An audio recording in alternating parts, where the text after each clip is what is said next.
اور جو پختونوں کا اس وقت اسلام آباد میں ریشل پروفائلنگ کر رہے ہیں. بسم اللہ الرحمن الرحیم. ایاک نعبد و ایاک نستعین. میں اپنے ضلع کے حوالے سے بات کروں گا کہ میرے ضلع میں 2 شہادتیں ہیں، لیکن افسوس تو سارا ہی ہے. لیکن حیرانگی کس بات کی ہے، تاج الدین جو کہ شہید ہوا، اس کی ڈیڈ باڈی یہ ہمیں 4-5 دن بعد ملی. اور جب 4-5 دن بعد ملی تو یہ کہاں پہ اسلام میں ہے، کہاں پہ انسانیت میں ہے. وہ جس حالت میں اس کو شہید کیا گیا تھا، اس کو مارا گیا تھا، اسی حالت میں اس کی باڈی نے سمیل شروع کر دی تھی. انہی کپڑوں میں اس کی سٹیچنگ نہیں کی گئی تھی، اس کو ہمارے ایسی حوالے کیا گیا. پھر ہمیں یہاں پہ 4 میں ریسکیو کو بلانا پڑا. اس کی پوری صفائی کی گئی، اس کی سٹیچنگ کی گئی، اور اس کے بعد اس کو جو ہے تو دفنایا گیا. تو وہاں پہ جیسے کوئی مردار ہوتا ہے تو اس طریقے سے ڈیڈ باڈیز کو پھینکا گیا تھا اور پھر حوالے نہیں کیا جا رہا تھا. اس کے گھر والے، اس کے علاقے، اس سارے ضلع پہ کیا گزری ہوگی. جو پہلے مل نہیں رہا تھا اور جب پھر ملا تو وہ کس حالت میں. تو علاقے کے، اور یہ بات میں نے اس لیے کی کہ عطا تارل صاحب بار بار کہتے ہیں کہ ہمیں تو کوئی پتہ ہی نہیں ہے، کسی نے شہید کا نام نہیں لیا. تو آپ آئیں تاکہ ہم آپ کو ہم ان کے قبر پہ لے کے جائیں، ہم آپ ان کے گھروں پہ لے کے جائیں، تو آپ کو پتہ لگے گا کہ شہادتیں ہوئی ہیں یا نہیں. اور ابھی بھی ہمارے 200 لوگ جو ہیں تو ابھی بھی لاپتہ ہیں. ان کا پتہ نہیں ہے کہ وہ زندہ ہیں یا شہید ہیں یا کہاں پہ ہیں وہ. بسم اللہ الرحمن الرحیم. سب سے پہلے آپ لوگوں کا شکریہ ادا کرتا ہوں. اس کے بعد میں یہ کہنا چاہتا ہوں اور پوچھنا بھی چاہتا ہوں عطا تارڑ سے، جس نے بہت الٹی سیدھی باتیں کی ہے، اور اس کو شرم آنی چاہیے. اس بندر کو شرم آنی چاہیے کہ تم نے کیسے یہ گولی چلائی.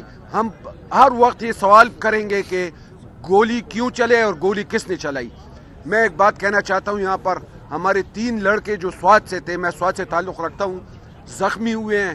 ایک لڑکے کو گاڑی میں، موٹر کار میں پیچھے سے گولی لگی ہے اور اس کے سینے سے نکلی ہے. ڈیک کے تھرو ہوتی ہوئی، سامان کو چیرتی ہوئی، اس کے لنگز کو چیرتی ہوئی شیشے سے نکلی ہے. تو اس طرح کے سنائپرز بیٹھے ہوئے تھے. سارا دن ہم یہ تماشا دیکھتے رہے ہیں. موٹر سائیکلوں پر ہم اپنے زخمیوں کو اٹھا کر ہسپتالوں میں لے کر گئے ہیں. ہسپتالوں سے جس طرح ہم نے اپنے زخمیوں کو پھر بگایا ہے، ان کو ہم نے ہسپتالوں سے اٹھایا ہے، اٹھانے بھی نہیں دے رہے تھے. تو زخمیوں کو ہم جس طریقے سے لائے ہیں وہ ہمیں پتہ ہے. اور انشاءاللہ تعالی میں یہ کہنا چاہتا ہوں کہ ہم اپنے خون کا بدلہ ضرور لیں گے. جس نے بھی کیا انشاءاللہ تعالی ہم پختونے کے ساتھ انہوں نے بڑا ظلم کیا ہے اور کر رہے ہیں. ایک ایک بندے کو ادھر ڈھونڈ کر شناختی کارڈ اور اس کے موبائل کو چیک کر کے ابھی بھی گرفتار کر رہے ہیں. ہمارے تقریباً 107 ورکرز جو ہوئے اریسٹ ہوئے ہیں. ایک ذہنی طور پر معذور ہمارا لڑکا جو خان کی محبت میں ہمارے ساتھ گیا ہوا تھا، 27 نومبر سے وہ غائب ہے. گواہ اس چیز کا. لیکن ہمیں جو ظلم زیادتی ہو رہی ہے اس کے لیے عوام کو اٹھنا پڑے گا. پختونوں کے ساتھ زیادتی ہو رہی ہے. پختون نے اپنی قربانی دی ہے ہر فورم پہ. 24 نومبر کے ثانیہ میں پختون نے اپنی قربانی دی ہے، اپنی جانوں کا نذرانہ پیش کیا ہے. میں پورے پاکستان سے اپیل کرتا ہوں کہ آپ سامنے آئیں. صرف اتنا کریں کہ آپ پرائم منسٹر سے آپ اس کے استعفے کی ڈیمانڈ کریں کہ وہ استعفیٰ دے. ایک پرائم منسٹر اور اس کے کابینہ کو اس چیز کا علم ہی نہیں ہے کہ ڈی چوک میں پارلیمنٹ کے سامنے لوگوں کا قتل عام ہوا ہے. اگر ان کو اس چیز کا علم نہیں ہے تو پاکستان میں اور کیا ہو رہا ہے اس کا ان کو علم کیا ہوگا. پھر جتنا ظلم ہو رہا ہے اس کے اوپر پابندی لگائے مہربانی، عوام کا حق ہے کے سامنے اٹھے. مہربانی کرے. بہت شکریہ. Thank you. آپ کو پتہ ہے کہ عدالتوں کے ساتھ آج کل تو ہمارے محبت کا رشتہ ہے اور روزانہ کی بنیاد پہ. تو میں نے گزشتہ دنوں جو ہے نا 8 FIR میں ٹرانزٹ بیل کروائی تھی اور آج جو ہے نا 3 میں مزید ٹرانزٹ بیل کروائی ہے. اومنی بس پٹیشن بھی کیا ہے، اس کے اوپر کام کر رہا ہے.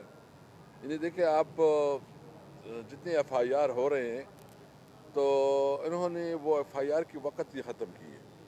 اور دوسری بات یہ ہے کہ جتنی بھی FIR ہو رہے ہیں سب میں جو ہے دہشت گردی کے دفعات لگائے جا رہے ہیں, بغاوت کے دفعات لگائے جا رہے ہیں. تو یہ بتایا کہ اگر آپ ایک جمہوری لوگوں پہ, ایک پولیٹیکل ورکر پہ آپ دہشت گردی کے دفعات لگاتے ہیں تو اس کا مقصد تو یہ ہے کہ آپ جو دہشت گردی کے خلاف جنگ ہے اس میں خود آپ ایسے فیصلے کر رہے ہیں کہ اس میں آپ مکس کر رہے ہیں کہ کون دہشت گرد ہے. کیا اس وقت پاکستان تحریک انصاف جو اپنی جدوجہد کر رہی ہے یہ قانون اور آئین کے مطابق نہیں ہے؟ ہمیں آئین تو یہ حق دیتا ہے کہ ہم اپنی پرامن جدوجہد کریں, پھر اس کے خلاف جو ہے نا آپ ایسی دفعات لگائیں کہ آپ پولیٹیکل ورکر کو بھی دہشت گرد ڈکلیئر کریں, تو یہ کون آپ کی بات کو پھر مانے گا کہ آپ دہشت گردوں کے خلاف کوئی سنجیدہ کاوش کر رہے ہیں؟ اس کا مطلب یہ ہے کہ حکومت کے پاس جو ہے نا نہ کوئی عقل ہے, نہ کوئی اس کے پاس سوچ ہے, نہ اس کے پاس کوئی سنجیدگی ہے کہ دہشت گردی کے خلاف کوئی مؤثر اقدامات کرے. بجائے اس کے کہ یہ دہشت گردوں کے خلاف کوئی کارروائی کرے, ان کا سارا فوکس جو ہے نا وہ پاکستان تحریک انصاف کے خلاف ہے. ان کے خلاف جتنی بھی اس وقت دفعات لگا رہے ہیں, اتنی کیسز بنا رہے ہیں, شاید یہ اگر کہیں اور پہ یہ سارا ایفرٹس کر لیتے تو یہ کوئی مؤثر رزلٹ بھی کر سکتے تھے. تو اس وقت تمام ادارے جو ہے نا وہ تحریک انصاف کو لیٹ ڈاؤن کرنے کے لیے وہ اپنی ساری کاوشیں لگائے ہوئے ہیں, جبکہ ہمیں شدید امن و امان کے خطرات ہیں. آپ دیکھ رہے ہیں کہ بلوچستان میں اس وقت کیا صورتحال ہے. عملاً بلوچستان میں حکومت کی ریٹ ختم ہو گئی ہے. جو ہمارے صوبے میں جو سیریس سچویشن ہے دہشت گردی کی اور لینڈ آرڈر کی سچویشن, خاص کر جو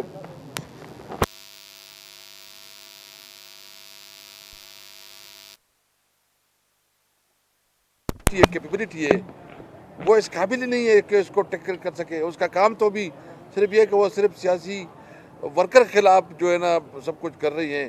ان کے پاس اتنا ٹائم نہیں ہے کہ جو اصل ٹارگٹ ہے اس پہ فوکس رکھے. ہم کہتے ہیں دیکھیے خدا را اوش کے ناخن لیں, ہم پولیٹیکل ورکر ہیں, ہم سیاسی لوگ ہیں, ہم جمہوری لوگ ہیں, ہم جمہوریت پہ یقین رکھتے ہیں, ہم قانون اور آئین پہ یقین رکھتے ہیں. ہم اپنی تمام جدوجہد کو قانون اور آئین کے مطابق آگے بڑھائیں گے. تو یہ کہ ہم مذمت کرتے ہیں کہ یہ جو اس قسم کی دفعات لگاتے ہیں اور جو ہے نا پولیٹیکل لوگوں کو دہشت گرد ڈکلیئر کرتے ہیں تو انتہائی قابل مذمت ہے. بجائے اس کے کہ یہ دہشت گردی کے خلاف کوئی مؤثر اقدامات کرے, انہوں نے سیاسی اور جمہوری لوگوں کے خلاف جو ہے نا وہ ساری کارروائی شروع کر دی ہے. دوسری بات یہ میں آپ کے سامنے لانا چاہتا ہوں کہ ہم نے 13 تاریخ کا پروگرام جو ہے نا وہ ہم نے ابھی 15 تاریخ کو وہ ڈیٹ جو ہے نا ایکسٹینڈ کر دی ہے. 15 کو باغ ناران میں ہماری جو ہے نا شہداء یوم شہداء ہوگی. اس پہ جو ہے نا پورے ہم کل ہوگی, شہداء کو خراج تحسین پیش کیا جائے گا. ان تمام شہداء کی پورٹریٹ رکھے جائیں گے. جو ہمارے زخمی ہیں ان کی پوری ڈیٹا جو ہے نا قوم کے سامنے لایا جائے گا. اور ہمارے علماء کرام جو ہے نا طالبان و ختم قرآن ہوں گے. اور جس طرح یہ جمہوریت پہ اور ایک پرامن شہریوں پہ جتنی گولی چلائی ہے, یعنی کیا ایک جمہوری جلسے پہ اور جمہوری عمل پہ آپ گولیاں چلائے اور پھر آپ اپنے آپ کو جمہوری کہیں؟ آپ نے تمام حدیں پار کی. آپ نے الیکشن ریگ نہیں کیا بلکہ الیکشن کی مینڈیٹ کو آپ نے چوری کیا. آپ نے زور زبردستی 26ویں آئینی ترمیم پاس کیا. آپ نے زبردستی جو ہے نا ایک پولیٹیکل پارٹی کو دیوار سے لگا رہے ہیں. آپ تمام جتنے آپ کے پاس وسائل ہے, عمران خان کے ساتھیوں کو ناجائز طور پر جیل میں رکھ کے ان کو دیوار سے لگانے کے لیے آپ اقدامات کر رہے ہیں. اور پھر بھی آپ سمجھتے ہیں کہ آپ اس ملک کی خدمت کر رہے ہیں. اگر آپ کا یہ خیال ہے کہ اس کے باوجود آپ اس ملک میں سیاسی استحکام آئے گا تو یہ آپ کی غلط فہمی ہے. ہم بالکل واضح ہیں, ہم اپنی جدوجہد کو آگے بڑھائیں گے. ہماری جدوجہد جو ہے نا وہ ملک میں قانون اور آئین کی بالادستی ہے. ہمارے مطالبات بالکل قوم کے سامنے آ گئے ہیں کہ جتنی بھی سیاسی قیدی تمام سیاسی قیدیوں کو رہا کیا جائے.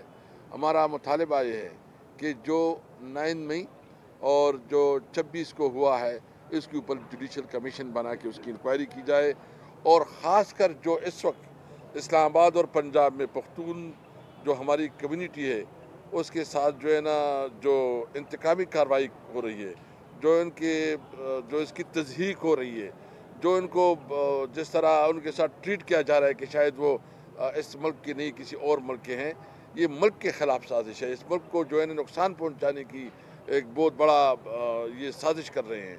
ہمارا مطالبہ ہے کہ پاکستان سب کا ہے، پاکستان جو ہے نا اس پہ تمام قومیتوں کا ایکول حق ہے۔ آپ دیکھیں کہ آپ نے افغانستان کے ساتھ ہمارے کاروبار بند کر دیے، آپ نے جو ہمارا قانونی اور آئینی حق ہے کہ جو ہماری رائٹس ہیں، اگر وہ نیٹ ہائڈر پرافٹ ہیں، دیگر ہمارے ٹیکسز ہیں، جو فاٹا کے ساتھ جو کمٹمنٹ ہے اس سارے کمٹمنٹ کو جو ہے نا آپ پورا نہیں کر رہے ہیں۔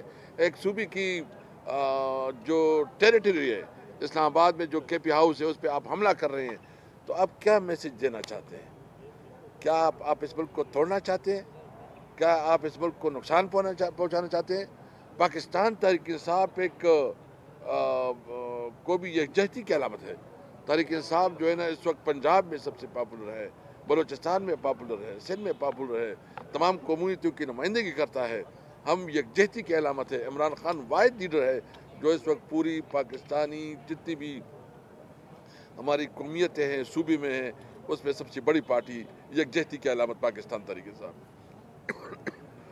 اس لیے ہمارا مطالبہ ہے کہ جو آفیسرز پختون کمیونٹی کے ساتھ اس ظلم میں، اس استحصال میں جو ہے نا ملوث ہے، ان کے خلاف قانونی کارروائی کی جائے۔ اسد خسر صاحب یہ بتائیں کہ مولانا صاحب کا جو مطالبہ ہے اس کی آپ لوگ حمایت کرتے ہیں؟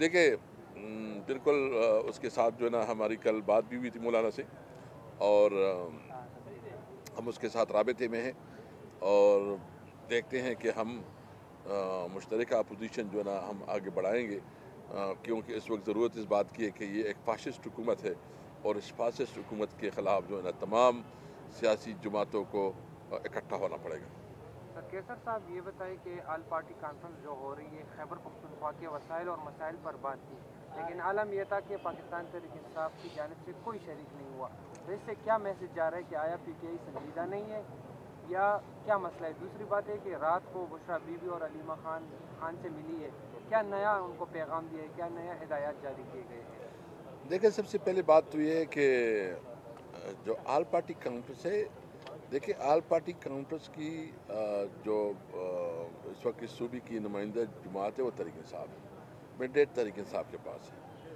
پھر جو ہے نا پیپل پارٹی جو ہے نا یہ تو پورا حصہ ہے جو 26 کو ہوا ہے، اور ہمارے اوپر جتنی بھی ہماری شہداء ہوئے ہیں، جو ہمارے لوگ زخمی ہوئے ہیں، اور جو اس وقت ہمارے مسنگ پرسنز ہیں، اور مسلم لیگ، تو اس کے ساتھ تو ہم اس وقت جو بات کر رہے ہیں اس آل پارٹی کانفرنس میں اس کا کوئی جواز نہیں بنتا تھا۔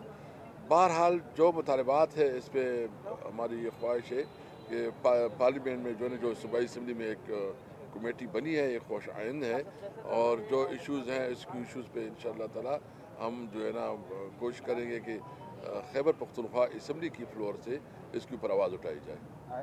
کیسر صاحب یہ بتائیے کہ آپ کہہ رہے ہیں کہ مطلب جوڈیشل کمیشن بنایا جائے 9 مئی کے واقعات کے لیے، تو اس خیبر پختونخوا میں تو آپ لوگ کی حکومت ہے، یہاں پہ کوئی اس طرح کوئی کمیشن یا تحقیقاتی کمیشن نہیں بن سکتی، آپ اس حوالے؟ بالکل اس کے اوپر جو ہے نا علی امین خان سے بات ہوئی ہے، کیبنٹ نے اس کو اپروو بھی کیا ہے اور وہ ٹیک اپ کر رہے ہیں چیف جسٹس صاحب کے ساتھ، یہاں معزز پشاور ہائی کورٹ کے ساتھ، تو امید ہے کہ پشاور ہائی کورٹ اس کے اوپر کوئی کمیشن بنائے گی۔ یہ بتائیے کہ